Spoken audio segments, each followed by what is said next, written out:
होगा कुछ ना कुछ गुण। देव, ये तो देवियां हैं ना, न जाने क्या सुंघा देती हैं जड़ी बूटी आदमी को। रंभा मेनका तिलोत्तमाएं प्रकटने लगी समुद्र से। रंभा, मेनका तो आपने सुनाई है ना, मेनका अप्सरा जिसने विश्वामित्र का बंटाधार कर दिया था।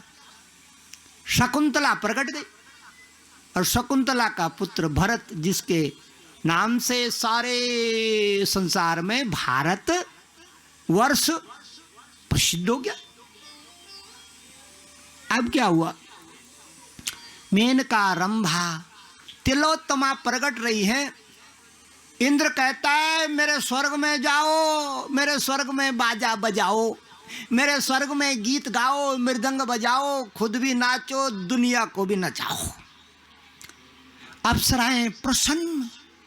तिलोत्तमा खड़ी है ठुड्डी पर हाथ लगा के। तिलोत्तमा का मतलब जानती हूँ, मेनका का मतलब तो जान गई। तिलोत्तमा का मतलब जानती हूँ? तिलोत्तमा का मतलब होता है जिसकी ठुड्डी पे तिल का निशान है। इसीलिए हमारी बच्चियां आजकल 1000-2000 दे के ब्यूटी पार्लर से यहाँ तिल खुदवा देती है, जबरदस्ती है नहीं, नकली तिल। नकली बेटी ने नकली तिल खुदवा दिया, उससे गुणी थोड़ी हो जाएगी तिलोत्तमा की तरह। लेकिन नहीं, तिल खुदवाना है तो तिल खुदवाने से वो सोचती है न जाने क्या हो जाएगा। हाँ, इतना तो फर्क पड़ता है कि दाग नहीं लगता उस पर। जिसने तिल खुदवाया होगा उस पर दाग नहीं लगता, इसलिए बाजे बाजे कपाल में कोयला घुस देती है। शादी ब्याह होती है ना बच्चों की, तो श्रृंगार करके आती, माँ कहती इसके मुंह में कोयला फूट दो। अरे भाई, अच्छा खासा 5-10 हजार रुपये खर्च करके आई, तो कोयला फूट रही है इसके मुंह पे। बोले नहीं नहीं, दाग लग जाएगा, नजर लग जाएगी, इसकी ठुड्डी में कोयला फूट दो। तो उसको कहते हैं भागवत में तिलोत्तमा। ये अप्सराएं स्वर्ग में भागने लगे। आगे बढ़ा, समुद्र मंथन से जो सबसे पहले जहर निकला था, उसने जब दुनिया को मिटाना शुरू कर दिया, हड़बड़ी मच गई। भगवान शंकर को बुलाना पड़ा उस जहर को हजम करने के लिए। समुद्र मंथन आगे बढ़ रहा है। अब लक्ष्मी निकल गई, महालक्ष्मी प्रकट हो गई। और जब महालक्ष्मी प्रकट हो गई, इंद्र नाचने लगा, बोले अब तो हो गया काम, अब मेरा काम तो हो गया। लक्ष्मी प्रकट हो गई, इंद्र पूजन करने लगा लक्ष्मी का। भांति भांति की वस्तुओं से पूजन किया, माता का आशीर्वाद लेने लगा।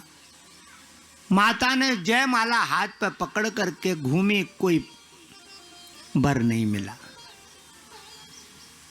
इतने में नारायण के गले में क्या डाल दी? जयमाला। जयमाला डाल दी। लक्ष्मी नारायण भगवान की जय। मंथन आगे बढ़ रहा था, लक्ष्मी भी लोगों ने देख ली। आगे मंथन बढ़ रहा था, इतने में लक्ष्मी तो उन्होंने देखी। लक्ष्मी के थे पीले कपड़े। कैसे कपड़े पहनती है बिटिया लक्ष्मी? ज्यादातर पीले, और तंत्र में लाल पहनती है। इसके बाद में लोगों ने क्या देखा कि एक देवी तो लक्ष्मी, एक देवी और निकल गई समुद्र के अंदर से। सुखदेव मुनि उस नई देवी का नाम रख रहे हैं। सुनो मेरी बहनों, बाबा ने उस नई देवी का क्या नाम रखा? श्री सुक उवाचे अथा से वारुणी देवी कन्या कमल लोचनाएं।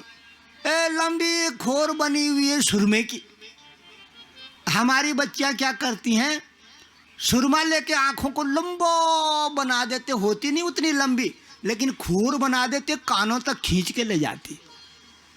तो इस कन्या ने भी वही हाल कराओ। गुरुजी कहते हैं अथासी वारुणी देवी कन्या कमल लोचनाए, कमल की आंखों की तरह ये कन्या खोर बना करके आ गई। इसका नाम रखा सुखदेव मुनि ने वारुणी। वारुणी नहाती हो कभी? वारुणी नहाई। वारुणी, वारुणी का मतलब होता है जो नशे में धुत है, उसको कहते हैं वारुणी। नशे में क्या है, गद गद, कभी इधर गिरे कभी इधर गिरे कभी इधर। और हमारी बहनों को वारुणी का बड़ा अनुभव है। कभी न कभी उसके आदमी ने जीभ में धरी होगी। कोई भागवान ही होगा ऐसा जिसने जीभ में न धरी हो वो दवाई। कोई होगा बिरला, नहीं तो 100 में से 99 वारुणी के चेले हैं। वारुणी का मतलब कोई उधर गिरा कोई उधर गिरा कोई उधर गिरा। शादी ब्याह में नजारा नहीं देखते आप? अगर भगवान शंकर के भूत देखने हो ना तो शमशान घाट में जाने की जरूरत नहीं है, बारात में चले जाओ, फिर देखो टाई कोट पैंट लगा करके ऐसे भूत मिलेंगे। मॉडर्न मिलेंगे, नए जमाने के, पुराने जमाने के नहीं देखने। और ऊपर से इत्र फुलेल लगा करके ऐसा बना होगा, इत्र फुलेल लगा के कभी उधर गिरेगा कभी उधर गिरेगा कभी उधर गिरेगा। एक दिन तो मैंने देखा देहरादून में, एक ने हजारों रुपए का सूट पहना हुआ बारात में उधर पड़ा हुआ था, इतने में कुत्ता आया और थुनतर चाटने लगा। हो गई बारात अच्छी तरह। तब वारुणी देवी निकली, दैत्यों में झगड़ा हो गया। दैत्य कहते हैं हमारी मतलब की तो यही थी। झगड़ा हो गया वहां। इतने में आखिर में धनवंतरी बाबा अमृत का कलश लेकर के प्रकट गए। अब तो गुत्थम गुत्था होगी, गुत्थम गुत्था। देवताओं में जो दैत्यों में बड़ा बलवान था उसने झपट्टा मारा, धनवंतरी के माथे से घड़ा पकड़ा, अपने माथे पे धर दिया, बोले मेरा है अमृत। झगड़ा हो गया बहुत अमृत के लिए। आखिर में देवताओं ने युक्ति करी, भगवान नारायण को आह्वान किया और नारायण से प्रार्थना करी कि ये जो अमृत का गागर है इसको कैसे छीने। भगवान जानते हैं कि कैसे छीनी जाती है। छुमक छुमक छुमक छुमक मोहनी बन करके प्रकट गई। अब तो जिसके माथे पर वो टोकरा वो था गागर, वो खी खी खी खी खी करके हंसने लगा। ए सुंदरी, कौन है तू, कहां से आई, अपना नाम बता, तेरा ब्याह हो गया, ये ले अमृत का टोकरा अपने सर पर रखते। काम बन गया देवताओं का। और देवताओं और दैत्यों को पंक्ति में बिठा करके भगवान नारायण ने अमृत पान कराया, अमृत पान कराया। एक राक्षस बीच में बैठ गया तो बताते हैं कि उसकी गर्दन काटी। एक राहु हो गया और एक केतु हो गया, यानी छाया है ये दोनों, ये ग्रह नहीं है। ब्रह्मांड में दूरबीन से देखोगे तो राहु केतु का कहीं नामो निशान नहीं है, ये छाया है। क्या है ये? छाया। मेरी बहनों, ये जो अमृत की कथा हमने सुनी, भागवत में सुखदेव मुनि कहते हैं, अरे बच्चियों भागवत सुनने आई हो? हाँ। तो तुमने कोई खोटा काम थोड़ी कर दिया जो तुमको अमृत पीने को नहीं मिलना चाहिए। हमारी बच्चियां कितनी दूर दूर से आई हैं, हमारी बहनें, इनको भी तो पान होना चाहिए ना, या इनको सूखा भेज दे? हम पे पाप लग जाएगा बिटिया। अगर हमारी बहनें दूर से आई हैं भागवत श्रवण करने के लिए और उनको अमृत पान न मिले तो दोष किसका? बांटने वाले का। बांटने वाला खोटा है, बांटने वाला ठीक ठीक बांटने की विधि नहीं जानता। सुनो, अमृत भागवत में कहां कहां होता है, गुरुजी वर्णन करते हैं। गुरु देव वर्णन करें अमृत पान भागवत में 3 प्रकार से होए। पहला अमृत जो अभी आपने कथा सुनी, देवताओं का अमृत, ये आपको नहीं मिल सकता। आपके बस की बात नहीं जो इसको चख दें जीभ में धर के, मुश्किल है बेटिया।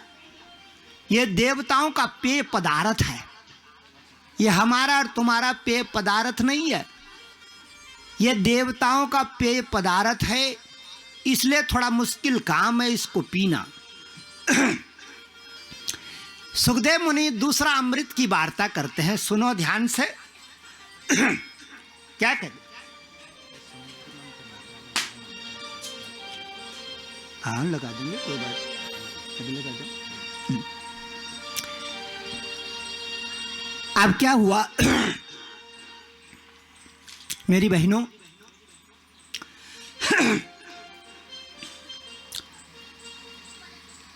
दूसरा अमृत बताया सुखदेव मुनि ने कि दूसरा अमृत झड़ता है इस धरती पर चंद्रमा से।